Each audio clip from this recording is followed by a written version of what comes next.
নমস্কার বন্ধুরা, আজকের এই ভিডিওতে আমরা জানব মহাশিবরাত্রির পরের দিন কি করা উচিত, কোনো পূজা করা হয় এবং এই পূজা করলে কি শুভ ফল পাওয়া যায়। মহাশিবরাত্রি এর পরের দিন হয় অমাবস্যা।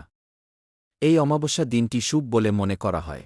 এই দিনে শিব পূজাও করা হয় এবং দ্বিতীয়টি হল পিতৃতর্পণ, অর্থাৎ পূর্বপুরুষদের উদ্দেশ্যে প্রার্থনা। শিব পূজা কিভাবে করবেন? সকালে ঘুম থেকে উঠে স্নান করে পরিষ্কার কাপড় পরুন। তারপর শিবের ছবি বা শিবলিঙ্গের সামনে বসুন। শিবলিঙ্গে জল, দুধ ও বেলপাতা অর্পণ করুন। তারপর ধূপ ও প্রদীপ জ্বালান ও ১০৮ বার ভক্তিভরে শিবের নাম জপ করুন। শেষে শিবের কাছে প্রার্থনা করুন। পিতৃতর্পণ কি? আসুন জেনে নিই। সব পিতৃতর্পণ হল আমাদের পূর্বপুরুষদের প্রতি শ্রদ্ধা ও কৃতজ্ঞতা প্রকাশ করা।